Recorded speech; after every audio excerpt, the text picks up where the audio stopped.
continue and click here. Okay.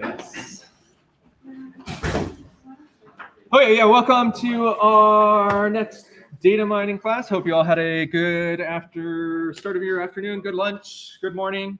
Today, we're still in the topic one computation PageRank folder up here. Last time, we finished up going over this notes1.pdf and sort of kind of started this notes2.pdf, but we'll do that notes2.pdf today. And this notes3.pdf is the thing that has the handout up front. Or if you are doing the electronic versions, this is the file right here to download for the electronic version. I think we will get to this today, and maybe we'll finish up all of the notes 2 and notes 3, but we'll see. Before getting into the technical-ish stuff, starting with the notes 2 packet here, I want to highlight something, a question on GitHub. Not so much for the question itself, but because it's some inspiration to talk a little bit more about some meta things about this paper that I've selected for us to use for PageRank here. And this question from Dan here has a picture of this power method equation right here, and talking about the p bar, like actual definition of p bar, and why it's not like, I don't know, they have an equation for it, but it's not really defined anywhere. And this is one of the things that I dislike about this paper overall, is that this one particular point right here where they have a definition that it's sort of not clear exactly where it comes from. But overall, this is like I think a fantastically written paper. But into the meta things that this inspired me to talk about for today is that whenever I am looking at a paper, reading a paper, one of the things that I do is I want to know, like, who are the authors of this paper, so I can get a sense of who is their audience, and so I can get a sense of what type of writing style they're going to have, and what types of things they will include or not include. So I'm going to talk about that for a minute or two and then come back to see how it relates to this question. So the paper itself, I think I have opened, yep, right here. So this Deeper Inside PageRank paper, basically every paper wherever it's published is going to have at the top somewhere the venue that it's published in. For most math papers, that will be a journal. For most of academia, that's a journal. Computer science is different in that computer science only we really publish in conferences, especially the machine learning data mining fields, we only publish in conferences. This particular venue right here, Internet Mathematics, by the title, I can tell that it's a mathematics venue and not a computer science venue. And so the audience for this is going to be mathematicians more than, say, computer scientists. And mathematicians, maybe, I don't know, I mean, computer science in general, a high bar of what we expect mathematically for the readers of our things to know, but definitely mathematicians have an even higher bar than computer scientists on the sort of background. And my sense in my practice of reading papers is if things are coming out of a mathematician's mouth or a mathematician's hand from typing, then they're going to be a lot less organized and have more situations where they are defining things in different spots, and at least I have to prep myself mentally that, okay, these people are going to, or disorganized is the best word I have, be more disorganized, and I'll have to be very careful about finding definitions in different places. So that's inspiring me to talk about that right now because of this one sort of thing right here. Another sort of thing that I want to talk about related to that. So this paper, another thing that I do when I am first reading a paper is, besides looking at the venue of that paper, I look at the authors. I don't know, for many reasons, but one is I just like to see pictures of the people who are written this thing that I am reading. And so let's go look at some pictures of this people. Here's the first author here, Amy Langville, doing some, I don't know, fancy math on her glass board right there. The other author, Carl Meyer, is my kind of person that he does not have a picture of himself anywhere on the internet. So he's, I don't know, a privacy conscious person maybe. I've never met either of these people in person. I just know them from their online presence. But that tells me a lot about, I think, both of them and I want to say whether I would get along with them, but I don't mean that like personally. I mean that like, am I going to jive with the sort of work that they're doing, the math that they're doing? And the fact that this guy doesn't have a picture on there is a clue that he's my kind of person to me. Maybe not to you all, but it is to me. The other thing that is actually even more interesting to me, though, is like, what is the relationship between these two people? And it's not obvious looking at it, but you have to dig into their web pages to find this. But so both of these two people are full professors at their respective universities that they teach at. But Amy here was Carl's PhD student, and she graduated just a year before this paper was published. This paper is from 2000, I guess 2 years. This paper is from 2004. She graduated in 2002.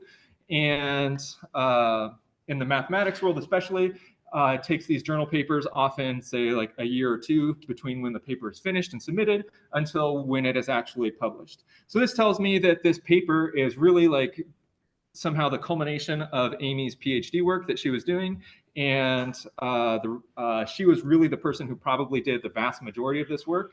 When you have a paper that has a student author and a professor on it, especially if it's a PhD student and not like an undergraduate student, the PhD student is the person who did probably 90% of the work.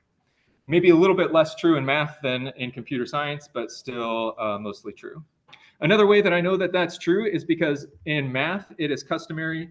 I'll take back what I was just about to say and say something different. In math, it is customary to have your authorship be alphabetical according to your last name. So here, L-M-N-O-P, Langeville coming before Meyer. So this is following that sort of math tradition. In the computer science world, the first author would be the person who has contributed more, but that's less, there's less signal to that in the math world. So the way that I know that Amy here contributed more than Carl probably is because of their PhD student supervisor relationship, not because of the ordering of their names. One last meta thing that I wanted to highlight here is just why did I pick this paper and not say like a textbook about PageRank? And the answer to that is because there are 0 good textbooks about PageRank, at least geared towards an undergraduate audience. And so this paper and a handful of other papers by Langeville and Meyer here have become the standard way of teaching PageRank. So the typical undergraduate curriculum, if PageRank is exposed at all, it is just as an exercise in a linear algebra course, very superficially. And then if you go into graduate school, then you just reading more advanced papers than this one. This is like something that the professor would say, okay, read this paper and then go do these other things, which we'll actually talk about in class. So I selected this one paper for us as sort of like a transition stepping stone for you all to get into that more research-oriented math world. And again, this I'm inspired to talk about that because of this question, because if this was an actual like textbook, I would not expect this sort of, mistake's too strong of a word for this, but this sort of style of exposition where the definitions are maybe harder to find. But in a research article like this, this is definitely the sort of thing that happens all the time. And again, the meta purpose of talking about PageRank here is not just so that you understand PageRank, that I do hope that you understand PageRank, but even more so, I hope that you understand and get a sense for how to read these sorts of papers. And there's all sorts of these weird minor-ish problems, in scare quotes, with this paper that you'll find in all sorts of other papers. And so just getting a sense of how to deal with those things. But long-winded way of saying that this is a great sort of question to ask. Any questions about anything meta about, or any things that we just talked about with PageRank, or anything at all that we've done so far?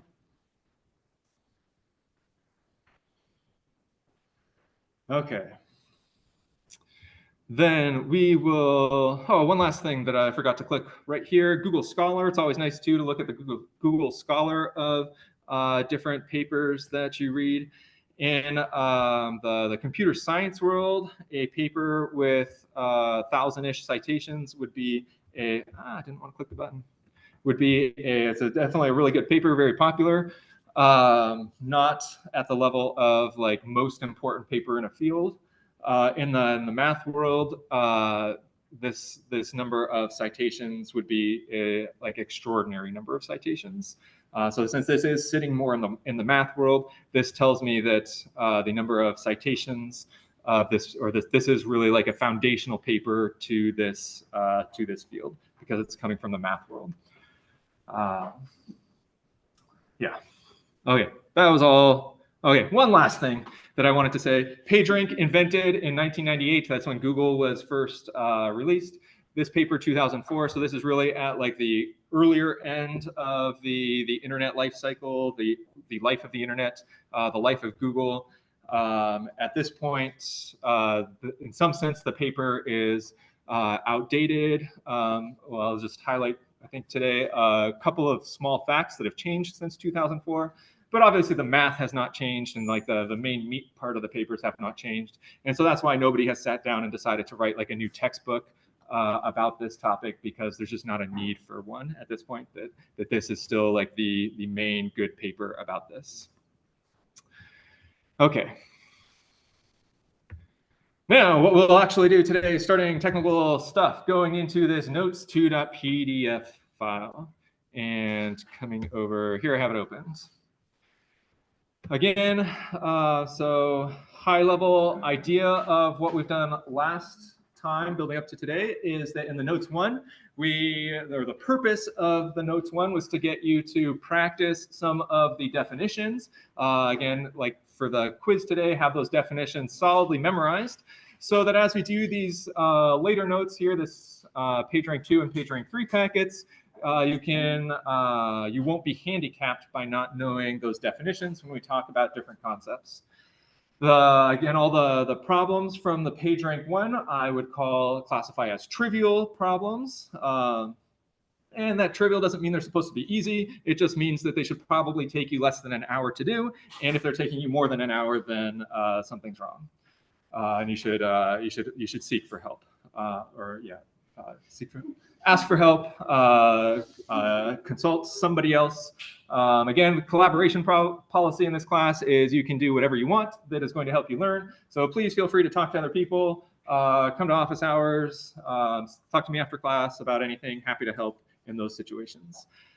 But yeah, the trivialness of the problem doesn't mean that it's supposed to be easy. It just means that it's supposed to follow from the definitions. We're getting into this section of notes, less trivial things. So I have in scare quotes here, this page is about less trivial things, but it's still fairly trivial things. And then the PageRank 3 will be into the non-trivial things. Okay. Okay, actually technical stuff now. Too much introduction. Everyone's bored. Everyone wants to get into some math, draw some equations. Problem one right here. We started talking about this last time when I started talking about the high-level intuition about PageRank in that random surfer model. And this problem one and the next problem, problem two, they're trying to get you to like explore that high-level intuition about PageRank and why we do PageRank and why we don't do something else. This is the sort of problem, the sort of thing that it's expected as somebody who's reading a research paper would be asking themselves, or who's reading an advanced math textbook would be asking themselves going on.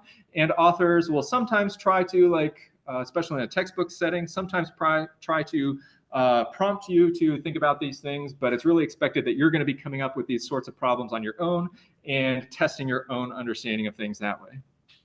So that's it, problem one right here. Recall that the purpose of the PageRank vector pi is to provide a ranking of how important a node is. And so I'm going to draw some stuff here just to remind ourselves of these definitions. And the stuff that I'm drawing here is not directly the answer yet, at least to this problem, but just to remind ourselves of these definitions. So we have some sort of graph, like again, I'll use our little triangle graph, 1, 2, and 3, and we have some sort of edges between those graphs. The motivating example that we should be thinking about all the time is the web graph, where each of these nodes in the graph is a web page, and each of these arrows is a link from one web page to another. And we might have some of these like self-links, or we might not on different nodes. And so there's going to be just some sort of graph like this. And the idea, our hope with pagerank and this random surfer model is that we want to identify somehow which nodes are more important than other nodes. And so like if these three web pages or maybe news web pages. I was talking to some people about the debate last night, earlier today, that these could be news web pages about the debate that happened yesterday, the presidential debates. And somebody's doing a search for these web pages. Which one should we actually return to the user if all three of these are about the debate, actually about the topic? Well, maybe this top one over here is like from the, say, the LA Times. And these bottom ones, maybe this one over here is like the student life tsl.news. And this one over here is CMC forum, something like that.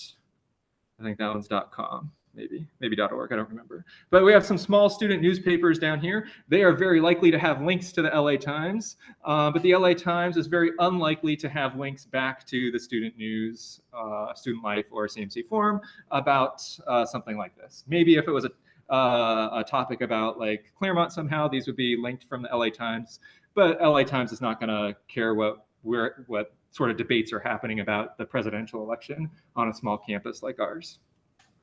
And so if somebody's searching on Google, then they probably want the results from the LA Times, like this major newspaper, and not from these other smaller papers. And so this web page right here, this is the thing that they probably want to return. This is the most important web page somehow. Most important.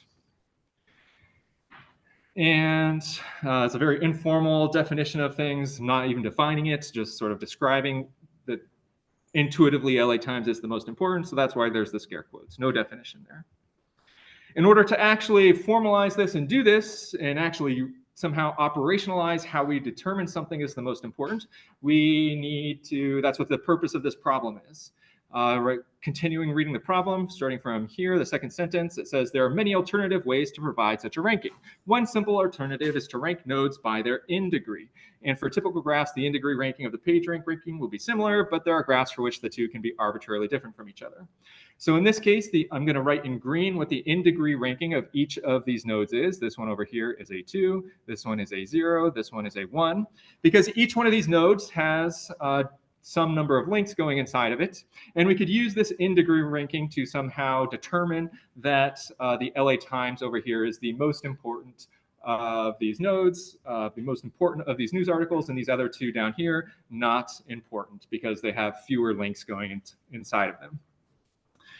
It turns out that people were doing something like this back in 1998 when Google came out, but this is very easy to game between to artificially inflate your ranking somehow. That if the CMC forum people got together and they said, oh, we want to beat the LA Times and have our news articles come up above their news articles, then what we could do is we could just create a bunch of other stupid web pages that nobody cares about, nobody's ever going to see. But creating a new web page is really easy, and have all of these web pages link over here to the to CMC forum. And now the link, the in degree of this web page over here, we could make it arbitrarily high by adding these new web pages. So maybe these people made 1,000 new web pages, and so the in degree over here is 1,001.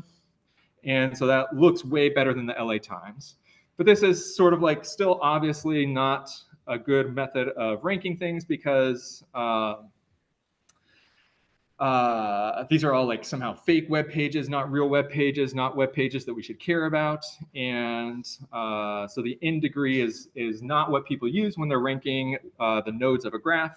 And this is an example why, because there are some nodes that are more important and we want to weight those more important nodes somehow. And that's the real purpose of PageRank, is to weight those more important nodes somehow. I'll stop here. So what I'll do next is I'll explain, actually solve this problem here and how it relates to this. But before I do that, just any questions about this intuition behind why the in degree is maybe not as, or why there's this problem with the in degree, or anything related to what I was talking about?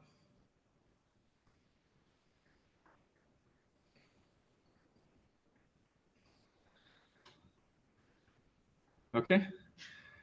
Then to solve this problem, what this problem is actually asking right here in this last part right here, draw a graph such that the top ranked node according to PageRank is the bottom ranked node according to the in degree. And so this is not asking for any sort of formal proof about things. You just have to have an intuition about this random surfer model in order to solve this problem. Here we have a node that, well, let's think about how would PageRank handle this graph that I have drawn right here right now. So again, one way to interpret the PageRank is as this random surfer model, that if you just randomly get launched into one of these web pages and follow the arrows, where are you likely to end up? And in this case, you're still very likely to end up at the LA Times because no matter if you fall into any of these newly created web pages over here, you'll bounce over to the CMC forum and then you'll bounce over to the LA Times. But then once you're in the LA Times, you're like stuck and there's no way to ever get back as a random surfer back to the CMC forum or over here to the TSL News. So as this is currently drawn, the LA Times has the highest PageRank, even though the CMC forum has the highest in degree. I'll write that out so that it's, if you didn't catch it, it's clear. LA Times has the highest PageRank, but CMC forum has the highest in degree. That doesn't quite answer the problem yet because we haven't talked about who has the lowest in degree, which is what the problem is asking for. But it gives us some intuition about the situations where the in degree and the PageRank will be different. That if you have a node that's like absorbing all of the random surfers from the neighboring nodes, it's going to have a higher PageRank than the neighboring nodes. Any questions about that intuition so far? Yes.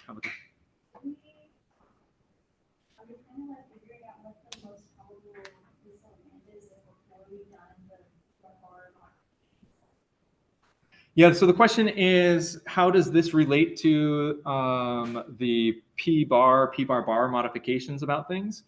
And the answer is that, so a couple levels of answers here. The first level of answer, just like the grading thing that you have to know for the class level of answer, is that problem 1 and problem 2 here, all the problems in this conceptual understanding section, it doesn't matter whether you're thinking about the P matrix, the P bar matrix, or the P bar bar matrix, they're all going to be exactly the same, have the exact same intuition about things.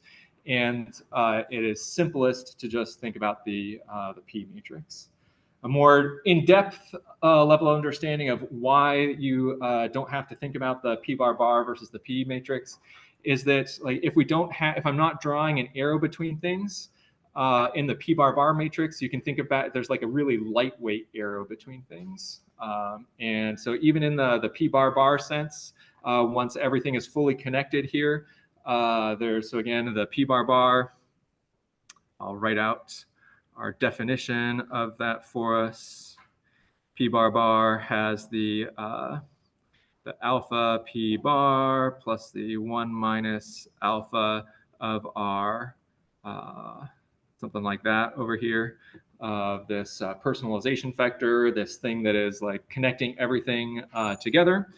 And if this alpha is relatively small, which will sort of justify today why it's going to be relatively small, or this 1 minus alpha thing relatively small, then so this whole term over here relatively small, then the chance of going from the LA Times back to one of these things is going to be relatively small, and it's still like much larger chance of flooding over to the LA Times. In practice, one of the things that the paper mentions is that Google at the time in 2004 used alpha equals 0.8 85. This is an example of one of the things that is now out of date in Google, that Google no longer publishes or talks about what sort of alpha value they use in their equations. But it's still probably like something along this order, a relatively high alpha value, so that this whole term over here is relatively small. And so these like other weird edges that are everywhere don't actually really affect the intuition about things. But that's a good question. So again, the overall summary of the answer is that it's easiest just to think in terms of the original P matrix. That's what you should probably do when you're thinking about counterexamples or examples of different aspects of PageRank. But if you were to actually also work through all the more complicated math of the P-bar, the P-bar-bar matrix, you'll end up with the same exact conclusion as well. Good question. Any other questions so far at this point?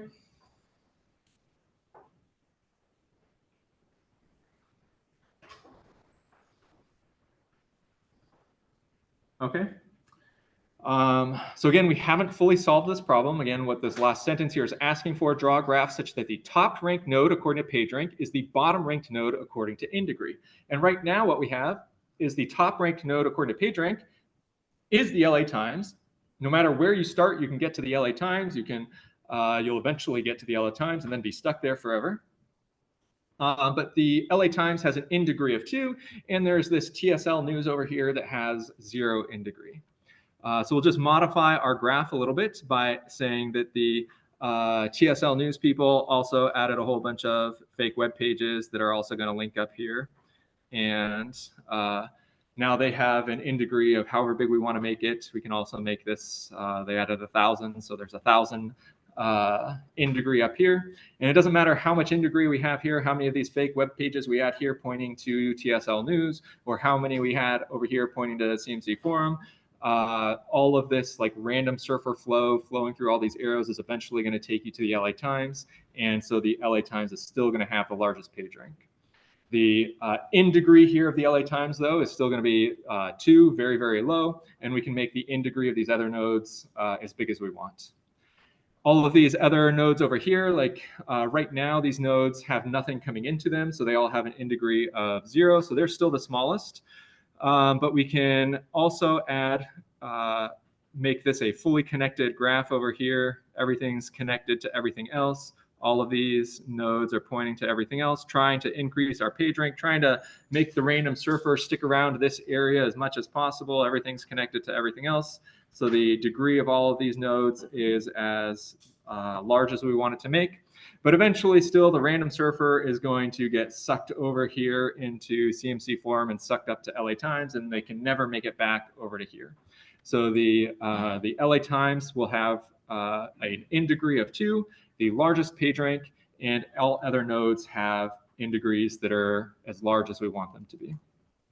And it doesn't affect the page rank of the LA Times up here.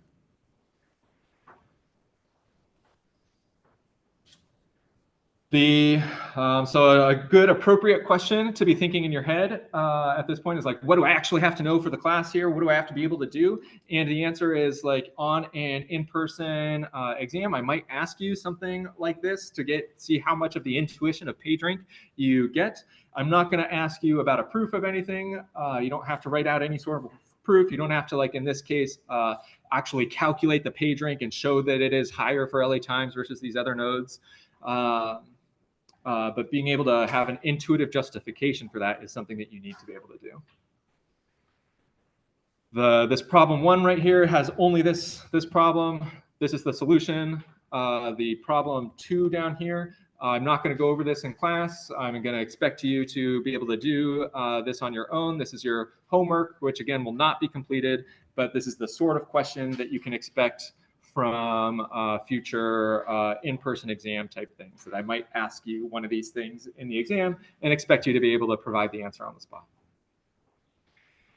Any questions about either how you will be evaluated on things like this or the content itself? Yeah. Actually, about this question, sure. There's one edge that's like super highly weighted that they have one not be the highest ranked. Yeah, so the question is, what if we have like a super highly weighted edge somehow? And it is possible in general to have edges that are weighted. Um, the paper has a couple of asides about that, about why you might want to do something like that. Usually, if you are encoding something like that, it's because that you already know that the LA Times is like a super important thing, that this is something you're hard coding into your algorithm, and so you add make all the weights coming out of LA Times like extra valuable somehow, weight them. Um, uh, and if we were to weight things, you could, like I guess then the in degree by itself becomes less important. You need some sort of weighted in degree. But all I guess the math about things becomes a little bit more complicated that way, but all the intuition, justification things stay exactly the same. And for the concrete purposes of this class and the paper, you don't need to think about weighted graphs at all. We won't talk about that. Good question. Eva? What's the value? I understand the value for in degrees or the 1001. What's the value for the pagerank? Yeah, it's a good question. The question is, what exactly is the value of the pagerank here? And the answer is, I don't know. So in order to actually calculate the pagerank, we would have to calculate PageRank, often abbreviated PR. So I will just write PR, calculate the PageRank. We have to actually calculate the top eigenvector of a really big graph, calculate top eigenvector, eigenv for eigenvector of the graph. It's a, I don't know, 1,000 by 1,000 graph. So that would be awkward to do, certainly by hand. So you don't have to do it.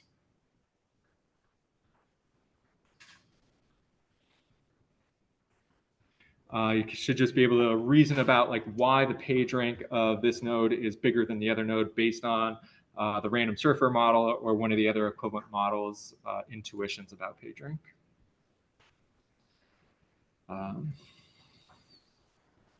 Yes, Jeff. And if there were a bunch of links going out of LA Times and maybe back to one of the like thumb sites, would that change it? Yeah, so this is a good question. The question is, what if we had, like, I'll do it in like a dotted line over here to indicate that this is something that's not part of the answer. What if we had a link from the LA Times back over to here? Then it would suddenly become much harder to reason about the page rank about things, because the flow out of LA Times, it's not obvious that like a random surfer is just going to stop at the LA Times. And so now it becomes much harder to reason about intuitively what the page rank is going to be. And you probably would actually have to calculate that to know that whether LA Times is still like the most important web page or not. So for the purposes of these sorts of problems, you don't have to construct something. You probably should not construct something that is trying to be realistic in any way about what like the web actually looks like, and just construct the smallest graph that you can that demonstrates that property. A good question. Does that imply that web pages have an incentive not to reference other web pages? So this is a great question. Does this imply that web pages have an incentive not to reference other web pages? And the answer is yes. One of the things that is super frustrating to me, say you're reading New York Times, CNN, LA Times, whatever web page, Fox News that you might be reading for your news, you will probably notice that there are a lot of links in the article, but they never actually link to the like original source of whatever the material is. If they're like talking about a government announcement, there's never a link to the like whitehouse.gov webpage where the actual announcement is. If they're talking about an announcement at a university about some new like research that's happened, there's never a link to that university. If LA Times is talking about how New York Times is I don't know, has some sort of fake news about the West Coast, that New York Times is doing some bad talking LA Times, LA Times will talk about that article, but they will never provide you a link to that article because it hurts their Google search rankings. So one of the unforeseen consequences about PageRank being so important is that news articles, web pages never cite their sources anymore. They only have links back to themselves. Exactly what links sometimes do go off to other pages. That's a very important decision at an editorial level. The author of an article at a web page, at a major web page like NewYorkTimes.com, is not the sort of person who ever has any say in what links go where. That's always an editorial decision, and they make that based on how is that going to affect their Google rankings, rather than like, is that actually going to help the reader understand what's going on in the world. So yeah, that's a frustrating thing about PageRank, unforeseen consequence of using something like this to curate search. Okay. If everyone stops linking to other articles to try to help their own performance, doesn't that kind of break the whole system? Yeah, the question is, doesn't that kind of break the whole system? And the answer is yes, it does. There have been some algorithmic attempts to improve this, giving people rewards for linking to other places. It turns out that all the things that people have done have been computationally hard, not like practical to implement on the web. But yeah, there's a lot of talk, especially among like the sort of technologically elite sort of people, like which I would include any sort of like computer science, data science person inside of. A lot of talk about how Google has really gone down in quality in the last like 10 years. When Google first came out, 2000 or 1998, this paper written in 2004, Google like was really good at finding search results. I was in like junior high, something like that, when that happened, and I remember like concretely how bad previous search engines were, and then suddenly Google just took over the world in like a matter of weeks because it was so much better. And then there's been like a slow, the technical word that has been developed for this is enshittification of the internet, because of people like learning that they can exploit things by not linking to other sources anymore. And so this PageRank, using it to rank web pages, really relies on like the goodwill of people. But there's so much money involved that people have lost a lot of their goodwill, and so yeah, Google is struggling to keep up from that.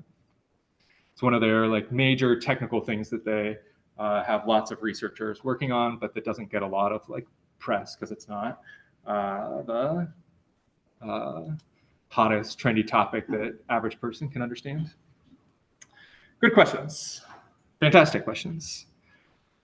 So yeah, the non-trivial problems, less trivial. They're still kind of really just testing your intuition though about PageRank and coming up with examples or counterexamples of different things. These next two problems here, three problems.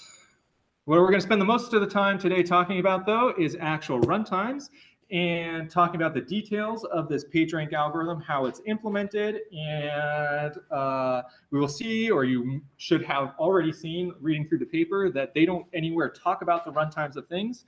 They just assume that that is going to be obvious to the reader, that the reader can do all this runtime calculations by themselves, figure it out for themselves. They make a lot of comments about how the web, being a sparse graph, allows you to do certain algorithms and not other algorithms, and certain things are faster and not other things, and it's just assumed that that's going to be obvious to the reader. So the purpose of this section 2 here, runtimes, and this problem 3 in particular, is to help you make that connection about why those things are obvious. The main equation for PageRank is equation 5.1. I'm going to switch my screen here over to the paper PDF, just so that you can see for a second where this appears in the paper. In this section 5.1, you get this long equation right here. The only thing that I've reproduced in the notes here is the very last line of this equation. This is the thing that is actually getting computed, so that's what we're interested in right now. And the top things are all just like derivation steps to get to this very last line. Those derivation steps are important to understand, but it's this last line that we care about for computational purposes. And this is actually a relatively simple line to understand the computation for. So we'll go ahead and work through that now. Okay, so equation 5.1, what is the runtime for computing this xk from x to the k minus 1? I think in different parts of the notes, I might have the lowercase and the capital case k's confused. They do use the lowercase k in the paper, okay. But if I have lowercase and capital in different spots, those are supposed to be the same letter. But yeah, I think it looks like everything's consistent here. That's good. So what is the runtime of computing all of this? So we're going back to our previous notes, and it's going to depend possibly on how we parenthesize things. So there's a lot of different potential ways. Here's a long equation. So let's just start writing out some things that we have to do in certain orders. So like this whole expression right here, I'll call that capital A. The capital A is this vector operation, inner product, because the transpose here is on the left. And the inner product is going to take linear time, theta of n, based on our BLAST level 1 understanding of things. There's also this scalar multiplication here out front. This alpha is a scalar. We're doing a scalar multiplication, again, times another scalar, because this A thing right here has an inner product. So the output of that is a scalar. So we get a scalar multiplication by a scalar multiplication, which is going to be O of 1. So do that thing, call it b constant time. Over here, the 1 minus alpha, I'll just then group all of this stuff together. This is all scalar operations happening over here. That's a scalar, that's a scalar, that's a scalar. So more scalar operations, the constant time. That scalar is times a vector right over here. V is a vector, and so scalar times a vector, that'll be a linear time operation.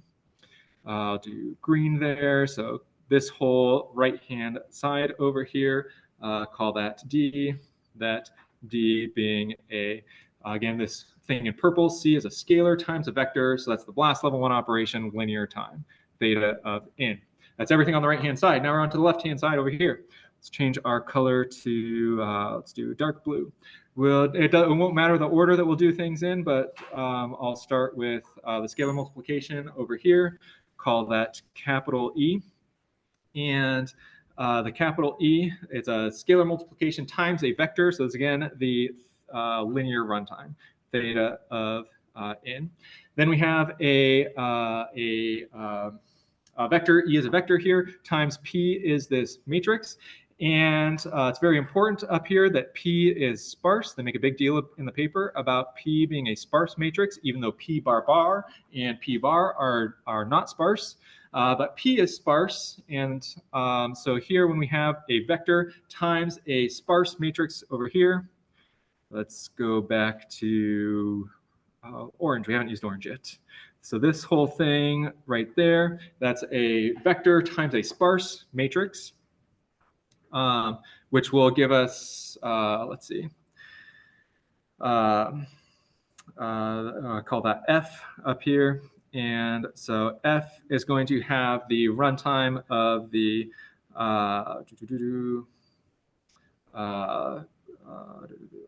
theta of n z of P times n, which you get something like that. And yeah.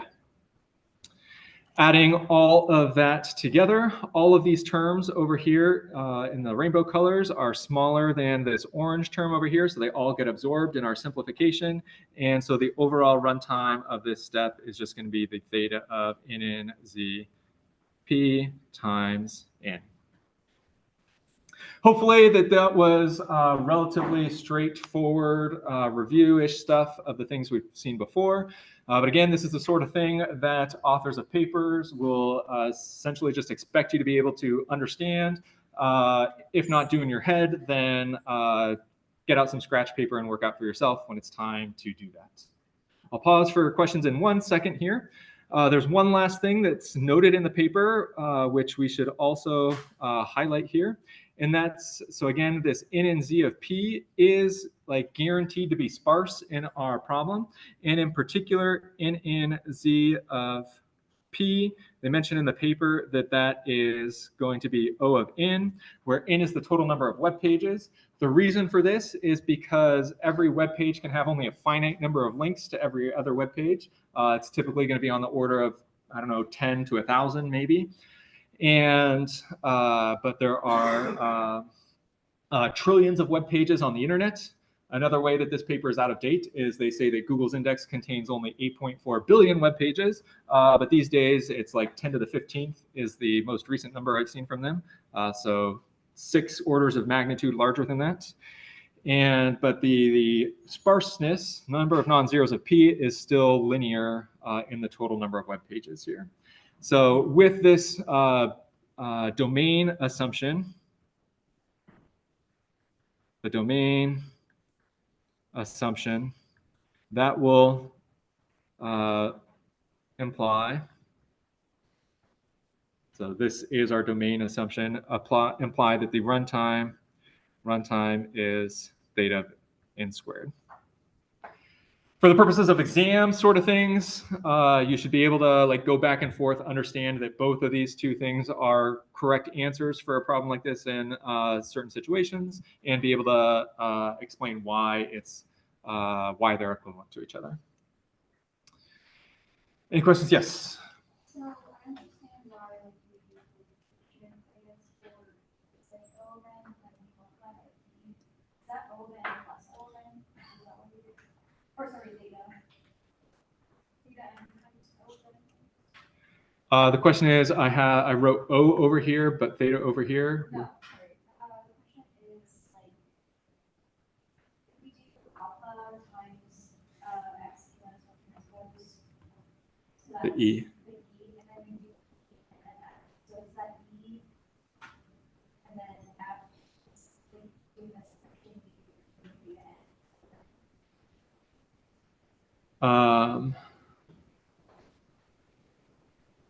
So let's say I did E first, and I have theta n, and then I did the operation that makes F. So theta n plus O n.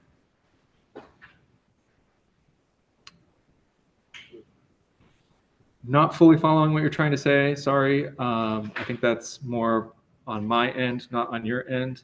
But I'll say something that maybe touches on what you're trying to say. So the ordering of this, it's not going to actually matter what order you do. There's 2 different possible parenthesizations that can work here. Either way, you're going to end up with something that is linear times plus something that is bigger than linear, and the bigger than linear thing is going to absorb the size of this smaller than linear thing. So this leftmost term over here is going to be n and zp in, no matter what order you try to do things in. Yeah, if that didn't answer the question, I'll have to. Okay. Yeah. Yeah, my question was why is it O of n and the bottom? Question is, why is this O of n? And then why did you write theta n squared? Wouldn't it then, in this assumption would be that it would have to be O of n? Yeah, so in the paper, the thing that they state is that n and zp equals O of n. Their reasoning logic for that in this domain assumption is equivalent to saying that, or it also implies that the number of non-zeros is theta of n. Basically, that every web page has at least one link in the web page, and every web page has at most, say, 1 million links in the web page. And so we can provide a theta inbound that way.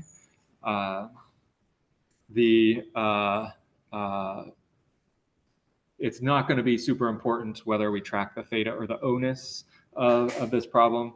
But you're right. If we leave out the theta here, then this should be only O and not theta down here. Good questions. I saw a couple of other hands up, but we need to keep going through here. I'm happy to get those questions later on, though. Problem 2 right here, is talking about the total number of times that we have to use this equation 5.1. That this is what's called an iterative algorithm, and so we have to apply this algorithm iteratively many times. This k value up here, this is the total number of times that we have applied this equation, And so the answer right here is just k. Given only x0, what is the runtime of computing xk by iterating the equation k times? So we do the equation k times, that's where this k comes from, times the n and z. We'll do the more formal thing up here, k n and z of p in, and then the theta over here. This k is going to be theta. We're doing this exactly k times, and the thing that we're doing exactly k times takes time n and z p in. So that is the one way of talking about the overall runtime of this algorithm, if you know in advance how many iterations you plan on doing. But an important thing about this algorithm and most algorithms is that you don't know in advance what this value of k is. And so this part 3 down here is asking us to sort of figure out that k for us automatically. There's this equation right here where it's this thing on the left-hand side over here. This is called the residual. That thing right there is called the residual of our algorithm. It's basically how much the value of our PageRank vector is changing in each iteration. And our goal is that we want to keep running our algorithm until what's called convergence, where this is not changing anymore. This will never exactly, though, get to 0. These two values will never exactly be equal to each other. So we stop after they're within some like typical range. The ranges mentioned in the paper, which are still valid, are that epsilon is about, say, 10 to the negative 6. So we want to run our algorithm until our error or our residual is very, very small, accurate to 6 decimal places. And so this question is, how many times do we have to do that? What is this value of k in order to guarantee this value up here? The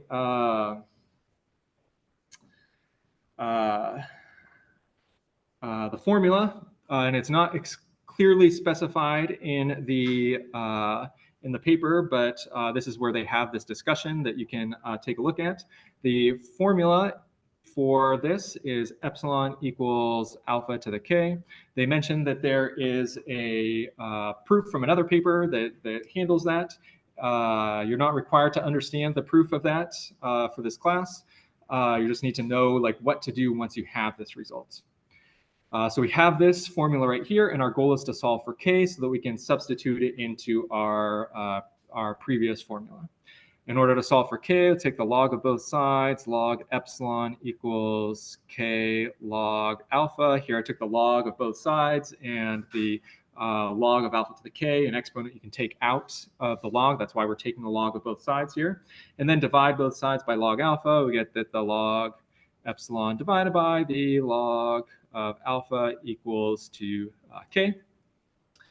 And so this is our formula that depends on both epsilon here and alpha for how the number of iterations that the problem will have to run for. The last thing that we have to do here on part 4 is substitute all those things together to get our final runtime. And the final runtime is then theta of log epsilon over log alpha times the n z of p times n here. So you can see that we're starting to get some like complicated looking expressions about what runtimes and are going to look like for our different problems here in this class. Our different algorithms will have complicated-ish runtimes like this. And depending on lots of different variables here, like the epsilons, the alphas, the n's, how many non-zeros we have, and but this one actually I think is not too bad. We will have worse things that we'll have to deal with. We not have too much time left, so I don't want to stop for questions yet. Instead, what I want to do is do a little sanity check here of seeing like, are these numbers, do they seem reasonable?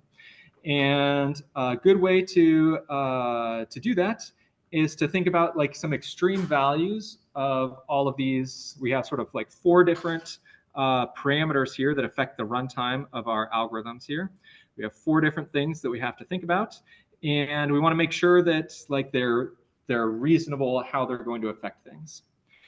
So the right-hand sides over here, this number of non-zeros and this in, I think these are the simplest ones to think about. And it makes sense. So like here again, in is the number of nodes that were in our graph, or the number of web pages on the internet. And it makes sense that if you have more web pages on the internet, more nodes in your graph, then your runtime is going to be slower. So that makes sense. Similarly, the number of non-zeros in P, which is in our domain-specific problem equivalent to n, it makes sense that if that gets bigger, runtime is going to get worse. The harder thing to think about over here is this epsilon and the alpha, and how are those actually affecting things? Well, the epsilon, what we would expect is our accuracy that if epsilon decreases, then our runtime should increase.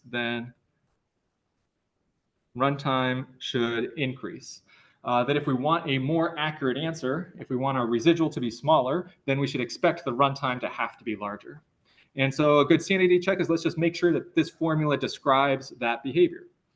So we could try to do some fancy calculus maybe to do that, but a simple way to do that is just to pick some reasonable values for epsilon and see how they affect whether they make this expression go up or down. So we said before that epsilon, a typical value is about 10 to the negative 6. And so let's compare, say, 10 to the negative 6 and 10 to the negative 8. Negative 8 would be more accurate, so I would expect to get that more accuracy, I need to run for a longer period of time. Well, the log of epsilon is what's appearing up here in the top. So the log of 10 to the negative 6 is going to be equal to negative 6, and the log of 10 to the negative 8 will be equal to negative 8.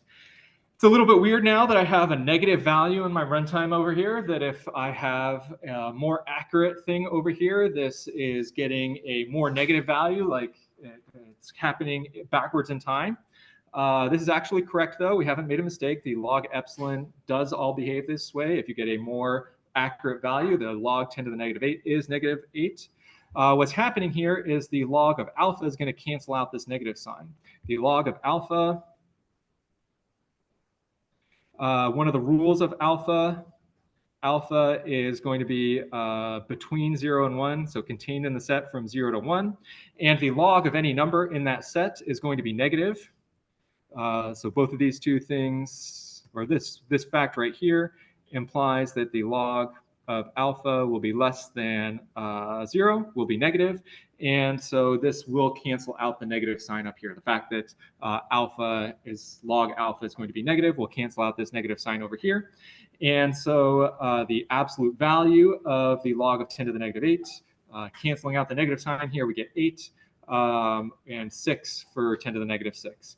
So we do in fact get that the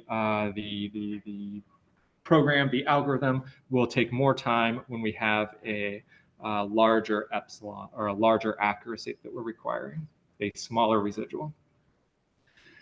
This is the sort of thing that, again, paper is never going to walk through these sorts of checks on a runtime, making sure that the runtimes make sense. But if you ever get a runtime, you should always be like sanity checking your different values over here, thinking about the way to check if you're correct is to make sure that these things at least go in the direction that it seems like they should go. Again, I'm going to press on really quick because there's one last thing that I want us to talk about here before we end class. And that is in the next note. Well, sorry, no, it's the next problem right down here. Problem 4. Repeat problem 3 above, assuming P is stored as a dense matrix instead of a sparse matrix. So I am not going to do this problem in class right here. Instead, you're going to have to re-go through all of these steps, starting from this step 1 right here, redoing all of these calculations, but now with P as a dense matrix instead of a sparse matrix. and see why it will in fact be the case that it is much, much better for our runtime for P to be dense. Sorry, for P to be sparse. It is bad for P to be dense and good for P to be sparse. So you have to do problem 4 on your own. Next time in class, we're going to talk about problem 5 and below here. We'll also be talking about coding assignment that you'll have related to this. But I want to switch the notes packet again here to the pagerank 3 and give you a highlight of something that you should be starting to do on this notes packet. This alternative motivations here, we'll talk about this part next time in class. But this, a faster algorithm right here, this section, this is a problem that I'm not going to do in class at all for you. You're going to be expected to work through this on your own. It is again going through something similar to what we just did about computing the runtime of an algorithm for pagerank. This is a different algorithm for pagerank called the exponentially accelerated pagerank method. And you'll have to see like what are the situations where this is faster or not faster. At this point in class, in the semester, we've covered everything you need to complete this. So you should look at this and start working on it. Again, I will not do this problem in class, but you'll be expected to know it for the exam. Last thing I'll say about this problem is that this is an example of a non-trivial problem. All the other things that I would call not trivial problems, not easy problems, just trivial problems, which is a weaker statement. This is a non-trivial problem, so this is a definitely hard problem right here. I, as an undergraduate, would expect to take many hours thinking about this problem to get it correct. Just have a few minutes left in class, so if people have questions about like not specific technical stuff, but more administrative, what to do stuff, I can take those right now. Yes. Can you just say once what the overall one? Did I not write it out? This is the overall runtime here in pink.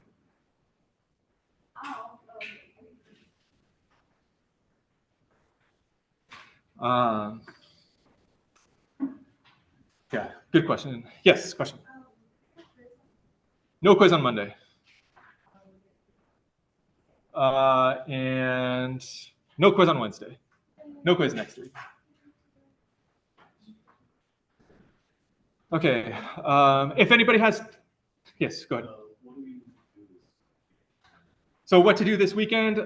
Finishing out this all these trivial problems on the Notes 2 packet right here is you should be able to do those at this point, and the exponentially accelerated power method on the Notes 3 packet, you're able to do that at this point. Again, I'm not going to collect any of those things, so there's no need to do that this weekend, but those are all things that you will want to have done before the exam, so definitely recommend getting started on those this weekend. Some of those can definitely be very tricky and take a long time to do. If anybody has any other questions, happy to stick around after class and get those answered. And otherwise, this is our end of class, and I will see you all next week. Yeah.